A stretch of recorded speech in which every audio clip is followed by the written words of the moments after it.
살아계신 하나님, 이 영상을 시청하는 모든 분들에게 평화를 허락하여 주시고 그들 삶의 어려운 문제들이 해결되고 살아계신 하나님의 손을 잡는 기회와 계기가 될 수 있도록 성령으로 역사하여 주옵소서.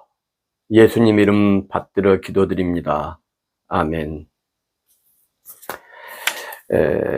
성경을 해석하는 신앙적 기준과 신학적 기준에 대해서 제가 말씀을 드렸습니다. 신앙적 기준에는 4가지가 있었죠. 첫째는 성경 해석의 절대 기준은 예수 그리스도다. 두 번째는 어떤 본문이든지 간에 거기에는 나를 위해서 놀라운 하나님의 계시의 말씀, 보화들이 숨겨져 있다. 그런 확신을 가져야 된다. 저는 그런 확신이 있습니다. 그 다음에 3번째, 우리가 성경을 읽고 이해할 때에 우리의 상식과 이성이 쉽게 받아들여지지 않는 부분에 대해서 함부로 아멘으로 받아들이면 안 된다. 오히려 그 본문에게 질문하고 본문과 대화하면서 거기에 숨겨진 하나님의 메시지가 무엇인지를 깊이 묵상하고 사유하는 그런 이성의 터널을 거친 믿음이 단단하고 건강하며, 그런 이성의 터널을 거칠 때에 하나님께서 숨겨놓으신 그 생명수와 같은 놀라운 영적인 보화들을 우리가 발견할 수 있다. 그 다음에 4번째는 어떤 해석이든지 하나님께 영광이 되고 사람에게 은혜가 되어야 된다. 삶에 도움이 되어야 된다. 이게 신앙의 4가지 기준이었습니다. 신학적 기준도 5가지가 있었죠. 하나는 성경 본문을 볼 때에 그 역사적 상황과 배경을 고려해서 해석해야 한다. 그 다음에 2번째는 문학적 장르와 문학적 기법들을 살피면서 그것에 맞게 해석해야 한다. 그리고 3번째는 성경 본문의 문맥과 맥락을 잘 살펴서 그 문맥과 맥락에 자연스럽게 잘 맞게 해석해야 된다. 신학적 해석의 4번째는 목회자의 주로 한정된 내용이긴 하지만 원어의 뜻과 의미를 잘 살려내서 해석해야 한다. 그리고 신학적 기준 마지막으로는 모든 해석에 있어서 그 논리적 근거가 명확해야 되고 본문의 그 논리적 근거가 풍성하게 있어야 된다. 이성과 손을 잡을 수 있다. 이런 말씀을 드렸습니다. 이 시간에는 제가 그 실제적 적용을 여러분과 나누고 싶습니다. 그 본문을 적용하기 이전에 제가 말씀드리고 싶은 것은, 여러분, 우리가 신앙생활을 하는데 내가 가진 신앙은 지금 하나님과 나와의 관계 속에서 형성된 고유한 것입니까? 아니면 어떤 의도된 종교 지도자들이나 신앙 공동체에 의해서, 그 의도된이라는 것은 의도적이건 또는 부지불식간이건 의도하지 않았건 간에 모두를 포함하는 것입니다. 어쨌든 그런 영향을 받고 내 신앙이 형성되었는가, 내가 하나님을 인식하고 이해하는 것이 성경에 근거한 것이고 하나님께서 나한테 계시한 것으로 말미암은 이해와 믿음인가, 아니면 교회나 종교 지도자들이, 목사들이 나에게 의도한 어떤 교육 또는 종교적 양육의 결과인가? 이런 것을 생각해 볼 필요가 있다는 것이죠. 제가 여러분과 성경에 대해서 또 신앙에 대해서 신학에 대해서 나누고 싶은 첫 번째 이유는 저는 우리 그리스도인들 대부분이 하나님과의 나와의 관계, 다시 말하면 성경 속에서 하나님을 알고 하나님의 뜻을 이해하고 또 예수 그리스도의 그 은혜를 수용하는 그런 믿음이라기보다는 오히려 우리가 생각하는 믿음과 하나님과 신앙과 교회와 이런 것들은 종교 지도자들이 의도하고 또 그들이 우리에게 암기시키고 그들이 목적했던 대로 우리의 신앙과 믿음이 형성된 측면이 많다, 이렇게 생각을 합니다. 다른 말로 하면 성경의 하나님의 뜻과 굉장히 거리가 있는 신앙생활과 믿음을 우리가 가지고 있다, 그런 경우가 너무나 많다라고 생각합니다. 그러니 착하고 선하고 훌륭한 인격을 가진 또 순수한 믿음과 신앙의 그런 바탕 위에 있는 우리 성도들이 매우 안타깝고 또 어떤 경우에는 분노스럽죠. 그래서 제가 나누는 말씀들을 통해서 여러분들과 제가 성경을 통해서 하나님을 알아갈 수 있고 성경 하나님의 말씀을 통해서 우리의 신앙을 다듬어가고 또 바르게 잡아가는 그런 계기가 됐으면 좋겠다 하는 생각을 가지고 제가 이 동영상을 촬영하고 있습니다. 여러분 스스로 성경을 읽고 하나님을 만나고 정말 성경적인 신앙을 만들어 가고 싶으시다면 다소 거리가 있어 보이는 또 별로 친근하지 않은 신학적인 이야기, 지금과 같은 이런 신앙적인 이야기들을 여러분이 마음 열고 좀 받아들여 주시면 좋겠다, 이런 생각을 합니다. 여러분들이 다 잘 아시는 내용입니다. 엘리사를 어린 아이들이 조롱하고 놀려서 엘리사의 분노 때문에 곰 2마리가 나온다. 그래서 그 아이들을 42명을 찢어 주겠다는 내용이죠. 자, 중요한 대목만 제가 먼저 읽어보겠습니다. 여리고 성 사람들이 엘리사에게 말하되 우리 주인님께서 보시는 바와 같이 이 성읍의 위치는 좋으나 물이 나쁨으로 토산이 익지 못하고 떨어지나이다. 자, 우리 주인께서 이런 단어를 사용해요. 이상하죠? 이 여리고는 여호수아의 저주에 의해서 방치되고 폐허된 상태로 500년 이상이 지난 곳입니다. 그런데 그곳에 있는 사람들이 선지자인 엘리사에게 와서 그 엘리사를 향한 호칭을 주인님이라고 하는 거예요. 그리고 물이 나빠서 토산이 익지 못하고 농작물 작황이 좋지 않다, 이 문제를 좀 해결해 주십시오, 이렇게 말하는 거죠. 세상적인 문제, 먹고 사는 문제, 생활의 문제를 지금으로 말하면 목사에게 가지고 와서 그 목사에게 극존칭을 쓰면서 이 문제에 대해서 논의하고 있다는 겁니다. 자, 그 다음에 23절에 보면 엘리사가 여리고에서 베델로 올라가더니 길에서 올라갈 때에 작은 아이들이 성읍에서 나와 엘리사를 조롱하여 이르되 대머리에 올라가라, 대머리에 올라가라 하는지라. 엘리사가 뒤로 돌이켜 그들을 보고 여호와의 이름으로 저주하며 곧 수풀에서 암곰 2이 나와서 아이들 중에 42명을 찢었더라. 자, 여리고에서 베델로 올라가고 있습니다. 엘리사 선지자가. 그런데 아이들 40여 명이 쫓아 나와서 대머리라고 이 엘리사 선지자를 놀렸다는 거죠. 대머리에 올라가라, 올라가라.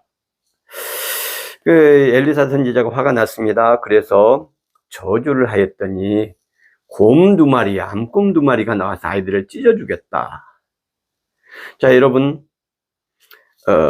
이해되십니까? 25절은 또 이렇게 되어 있습니다. 엘리사가 거기서부터 곰이 나왔던 그 장소죠. 지금 여리고에서 베델로 올라가고 있는 그 중간 어디쯤이죠? 거기서부터 갈멜산으로 가고 거기서 사마리아로 돌아왔더라. 이상하죠? 분명히 23절에서는 엘리사가 베델로 가고 있었다. 베델로 가려고 하는 의도가 있겠죠. 자, 어쨌든 이런 이제 내용을 가지고 한번 생각을 해보게요. 신앙적 기준에서 성경의 절대 해석의 기준, 유일한 해석의 절대 기준은 예수 그리스도다. 자, 그 예수 그리스도의 은혜와 사랑, 헌신과 사람을 위해 모든 것을 바치신 하나님의 아들의 조명에서 볼 때 이게 이해가 되십니까? 그 은혜와 사랑과 이 본문이 부합되십니까?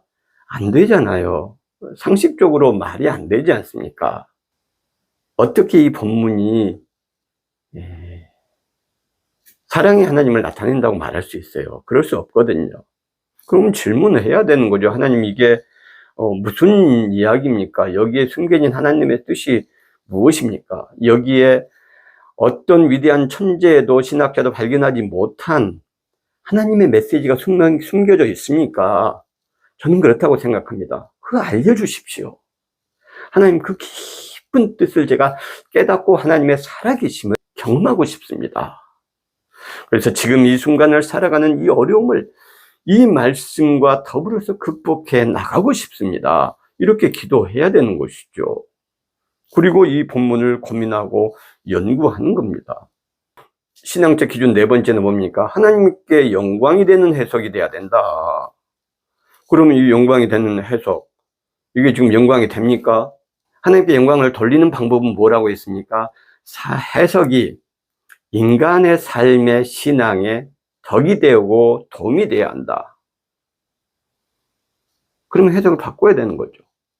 그리고 하나님 예수 그리스도의 조명 아래서 신학적 기준은 뭡니까? 역사적 정황과 상황을 살펴야 된다. 첫 번째였죠. 역사적 배경을 살펴야 됩니다. 왜 여리고 성이 작황이 안 좋았는지, 왜 물이 안 좋았는지, 왜 이곳에는 어떤 사람들이 살고 있었을지, 이런 거 생각해야 되는 거죠. 역사적, 정치적, 경제적 그 배경을 생각해야 되는 겁니다. 왜 엘리야 선지자는 여기다가 선지자 학교를 세웠는지, 왜 길갈과 베델과 여리고에 선지자 학교를 세웠는지, 척박한 땅, 패망한 땅, 버려진 땅, 폐허 같은 땅에, 저주받은 땅, 여호수아의 저주가 있는 땅에 왜 선지자 학교를 세웠는지 질문해야죠. 역사적 배경을 살펴야죠. 두 번째는 뭡니까? 문학적 장르와 기법을 따라서 해석해야 된다. 이 본문 말씀, 지금 열왕기 하의 내용은 과학책이 아닙니다. 다큐멘터리가 아니에요. 문맥과 맥락에 맞는 자연스러운 해석을 해야 된다. 예, 해석을 해보면서 이제 이런 건 해나가야겠습니다. 그리고 또 하나는 뭡니까? 원어의 뜻을, 의미를 충분히 살려내는 해석을 해야 된다. 그리고 5번째, 어떤 해석이든지 간에 그 해석의 논리적 근거가 명확하고 풍성하게 본문에 있어야 한다. 자, 이런 신학적 기준과 신앙적 기준을 생각하면서 한번 보겠습니다. 일단 예수 그리스도의 조명 아래서 이게 맞지 않죠. 하나님께 영광이 될 수 없는 내용입니다. 그대로 받아들이면. 그 질문하고 대화했죠. 이상하다. 왜 베델로 간다고 했는데 거기서 25절에 갑자기 갈멜산으로 가버리나. 이유도 우리한테 알려주지 않고 엘리사 선지자께서는 이렇게 옮겨 가셨나. 또 거기서 왜 사마리아로 돌아가셨나? 사마리아에는 누가 있나? 엘리야를 죽이려 했던 아합과 이세벨이라는 성경 내에서 가장 폭력적이고 악랄한 그런 왕과 왕비가 있었던 곳이죠. 죽음을 무릅쓰고 그 사마리아로 간 이유는 무엇일까?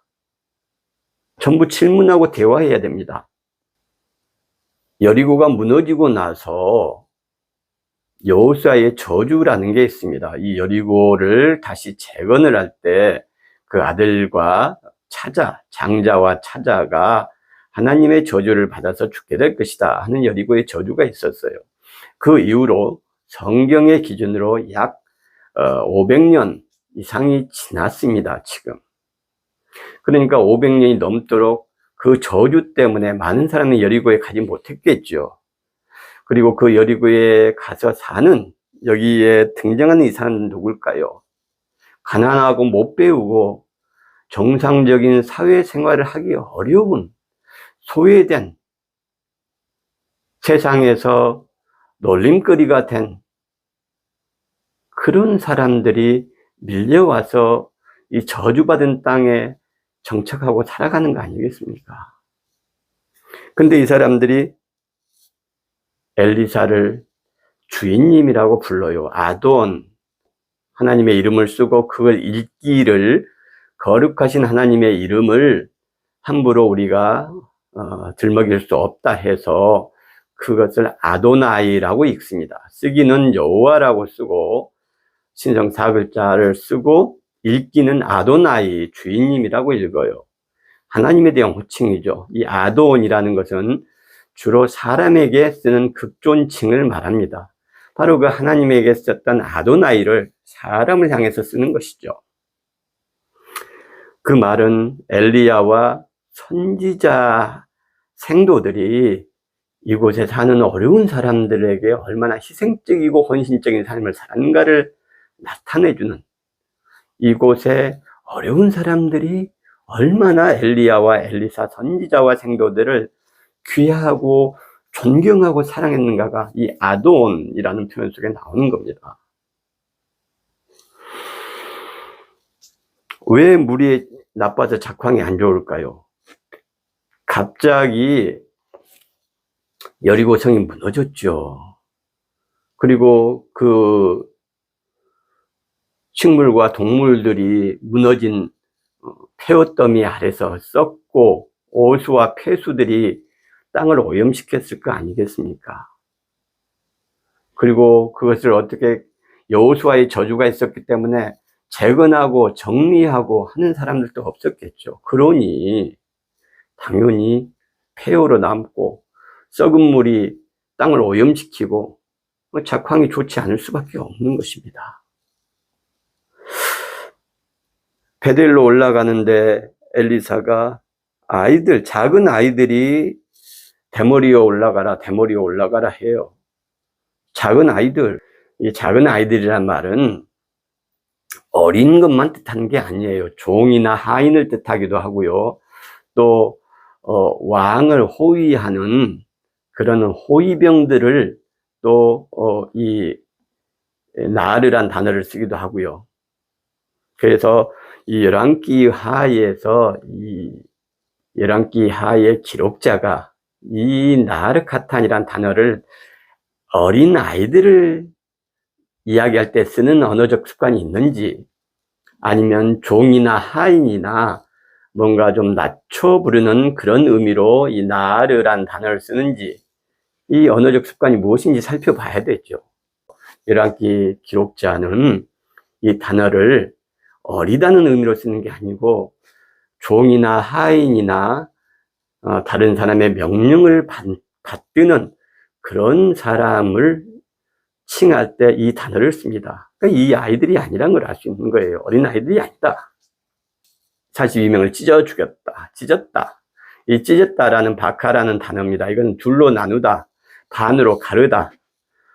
곰두마리가 쫓아오니까 아이들이 놀래서 이 청년들이 혼비백산해서 한 패거리는 오른쪽을 향해 도망가고 한 패거리는 왼쪽을 향해 도망가면서 이 한 패거리였던 것이 둘로 가르게 나뉘게 된 것이잖아요. 이게 박하의 의미입니다. 원어의 의미.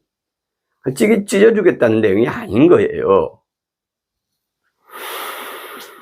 엘리사는 왜 갈멜산으로 갔을까요? 베델, 선지자 학교가 있는 베델로 가다가, 여리고에서 베델은 한 30km 밖에 안 됩니다. 근데 갈멜산은 한 120km 돼요. 굉장히 먼 거리죠. 왜 갑자기 가나요? 갈멜산에는 뭐가 있습니까? 하나님의 불이 떨어졌던 흔적이 있고요. 자기의 스승 엘리야의 조국과 하나님을 향한 눈물의 기도와 기적들이 있는 곳이지요. 바알과 아세라를 섬기는 아합과 이세벨의 흔적과 싸운 스승 엘리야의 땀과 눈물과 생명을 건 전투가 있던 곳, 그곳으로 가는 것입니다. 거기서 하나님과 대화하고 기도하고 자신의 사역의 방향을 정하려 한 것이죠. 그리고 선지자 학생들이 있는 베델이나 여리고나 길갈로 가는 것이 아니고 사마리아 아합과 이세벨이 시퍼렇게 눈을 뜨고 자기를 위협하고 있는, 죽기를 각오하고 그곳에 있는 가난하고 고통받고 착취당하고 억압당하는 백성들의 편에서 싸우기 위해서 사마리아로 가는 것입니다. 자기를 죽이려고 하는 아합과 이세벨에 있는 세속적인 힘과 칼이 있는 그곳으로 간다는 것은 우리 신앙인들의 발걸음이 어디를 향해 되는 것인가를 하나님께서 알려주는 것이죠. 예수 그리스도께서 바로 그 거룩한 하나님의 불이 있던 하늘에서 내려오셔서 우리 죄인들이 거하는, 사탄에게 마귀에게 억압당하고 수탈당하고 착취당하고 신음하고 고통하고 피 흘리는 이 세상으로 오신 것이잖아요. 해석을 할 때에 이제 질문하고 예수 그리스도의 빛 아래에서 재해석하고 또 문맥과 역사적 상황을 고려하고 원어를 드러내고 이렇게 해서 사람에게 덕이 되게, 사람에게 도움이 되게 해석을 했어요. 은혜가 되도록 해석을 했어요. 아, 하나님, 제가 자칫하면 저 청년들을 정말 큰 위험에 빠뜨릴 뻔했군요. 개인적으로 분노하고 화를 냈더니 이런 결과가 생겼군요. 신앙의 지도자가 교인을, 성도를, 이웃을 어떻게 대해야 할지, 어떤 자세와 마음을 가지고 그들을 바라보아야 할지를 깊이 고민했죠. 갑절의 영감과 능력을 구했는데 그 능력의 결과가 공포와 두려움과 무시무시한 저주로 등장하는, 이건 정말 아니지 않습니까 하는 자기 자신의 반성과 고민, 하나님 앞에서의 무릎꿇음이 필요했던 거죠. 그래서 갈멜로 간 겁니다. 먼 거리, 120km가 넘는 거리를 걸어서. 그리고 그 깨달음의 결과 하나님의 응답은 뭐였습니까? 선지자 학교를 돌보라는 것이 아니었죠. 아합과 이세벨에게 고통받는 내 백성들 곁으로 가서 그들을 위해서 대신 싸우고 그들을 위로하고 격려하고 그들에게 용기와 희망을 주어라. 그 길은 힘들고 어려운 길이고 생명을 걸어야 될지도 모른다. 그러나 너가 그 백성들 곁에 가지 않으면 누가 가겠느냐. 하나님께서 이런 메시지를 주시지 않았을까요? 누가 나를 위하여서 갈고, 누가 나 대신 가서 내 백성을 구원할고 할 때 이사야 선지자처럼 주님, 제가 여기 있나이다, 저를 보내주소서 하는 그 마음이 바로 엘리사의 마음이었다. 어쨌든 우리가 성경을 어떻게 신앙적으로 해석하고 신학적으로 해석해야 될지 이런 하 2장 내용을 간단하게 살펴보면서 정리해 보았습니다. 여러분 항상 어떤 본문을 보든지 간에 이런 질문과 대화하는 습관, 그리고 예수 그리스도의 은혜와 사랑 안에서 성경을 재해석해보고 성령의 역사하심과 성령의 깨우침과 각성하심인데 나한테 있기를 기도할 때에 살아계신 하나님의 음성을 듣게 될 것이고, 그 음성이 여러분 삶의 이정표가 되고 희망이 될 것입니다.